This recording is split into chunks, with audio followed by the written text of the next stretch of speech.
Bienvenue sur Comme3Com, le podcast produit par le blog wowcomcebo.fr. Aujourd'hui, on se penche sur un duel qui fait pas mal de bruit dans la sphère des réseaux sociaux.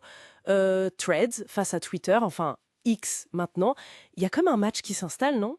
Absolument. Et on va essayer de regarder ça d'un peu plus près. Leurs forces, ce qui les distingue vraiment, pourquoi les gens vont sur l'un plutôt que l'autre. Et puis, bien sûr, comment les marques essayent de s'y retrouver. On va parler chiffres, mais aussi ambiance, expérience globale. Ok, alors commençons par ça, les chiffres. Les utilisateurs. Meta, pour Threads, ils annoncent 350 millions d'actifs par mois. C'est c'est déjà un beau chiffre. Mais X reste devant, avec 600 millions. Oui, oui, X a toujours cette base très solide. Mais ce qui est fou avec Threads, c'est ce démarrage. 100 millions d'inscriptions en quoi, moins d'une semaine. C'était du jamais vu. Ah oui, c'est vrai. Et ça, l'intégration hyper facile avec Instagram, ça a clairement joué. C'est sûr. Et peut-être aussi, il faut le dire, une certaine fatigue vis-à-vis de Twitter, de son évolution, disons. 100 millions si vite, ça montre qu'il y avait une attente, peut-être. Bon, passons à l'engagement. C'est un mot qu'on entend beaucoup. Et là, Threads semble avoir un avantage. On parle de 73,6% d'engagement en plus que X sur des posts comparables. Comment on explique ça? C'est juste l'algo? Bah, c'est beaucoup lié à l'algo, oui.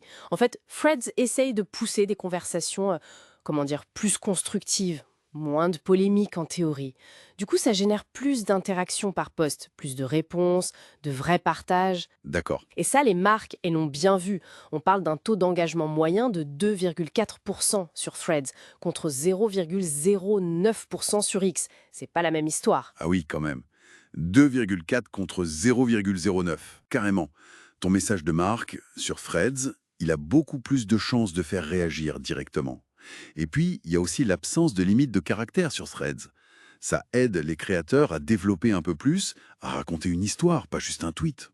Donc une ambiance qui serait différente, plus posée, ça se ressent aussi dans l'utilisation au quotidien. Threads qui mise sur la familiarité avec Instagram, c'est ça l'idée. Tout à fait. Pour quelqu'un qui est sur Instagram, débarquer sur Threads, c'est facile. On retrouve ses potes, le look est similaire, la navigation est fluide. Et le partage en story Instagram, c'est direct. Ça, pour l'adoption, c'est un avantage énorme. Logique, oui. Mais X, il n'a pas dit son dernier mot sur l'expérience utilisateur, hein. Ah non, X garde ses points forts historiques. Le fil chronologique, d'abord. Beaucoup de gens y tiennent pour suivre l'actu brute en temps réel. Et puis les listes. Ça, c'est super pratique pour s'organiser, suivre des sujets précis sans être noyé. C'est vraiment deux façons de voir le fil d'info. D'accord, une plus guidée par l'algo, l'autre où on garde plus la main. Exactement. Et cette différence d'ambiance, ça nous amène à la modération, un sujet sensible. Comment ils gèrent ça de chaque côté? Alors là, oui. Chez Meta, sur Threads, on applique la politique maison, celle de Facebook et Instagram. Donc une modération assez présente. Beaucoup d'automatisation pour filtrer les contenus jugés hors clou, les faux comptes, la haine en ligne. L'idée affichée, c'est de garder un espace plus sain. Et en face, X. Historiquement, et encore plus depuis le rachat par Elon Musk, on met en avant la liberté d'expression. La modération existe, hein, mais l'approche se veut moins interventionniste, quitte à laisser passer des choses qui seraient bloquées ailleurs. C'est deux philosophies, quoi. Oui, deux visions assez différentes du rôle d'une plateforme. Et pour les communicants qui nous écoutent, ça veut dire qu'on ne peut pas juste copier-coller sa stratégie. Il faut adapter. Ah bah oui, complètement. Ce n'est pas la même chose. Sur Threads, on va plutôt chercher à faire des posts un peu plus fouillés peut-être, à lancer des discussions, soigner le visuel aussi, forcément, vu le lien avec Insta.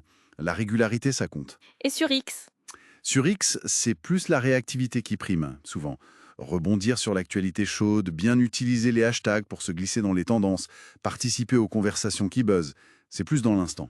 Donc être partout, c'est pas forcément la solution. Ça dépend vraiment des moyens et des buts.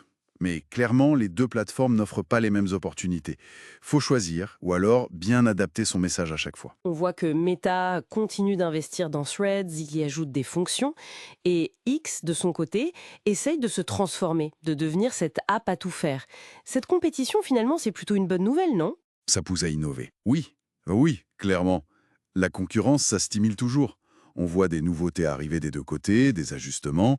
Pour les utilisateurs, ça peut vouloir dire plus de choix, des plateformes qui s'améliorent. Et pour les pros, ça demande d'être à l'affût, d'ajuster le tir, mais ça ouvre aussi de nouvelles possibilités pour toucher les gens. L'important, c'est de ne pas faire la même chose partout. Et au-delà des marques, ça pose une question plus fondamentale sur ce qu'on veut comme espace de discussion en ligne, non? Est-ce qu'on préfère des endroits où la conversation est plus cadrée, peut-être plus calme, mais aussi plus filtrée? Ou alors des forums très ouverts où tout peut se dire, avec les bons et les mauvais côtés que ça implique? C'est une vraie question qui laisse à réfléchir. Merci beaucoup de nous avoir écoutés sur Comme 3 Com. Rendez-vous au prochain épisode.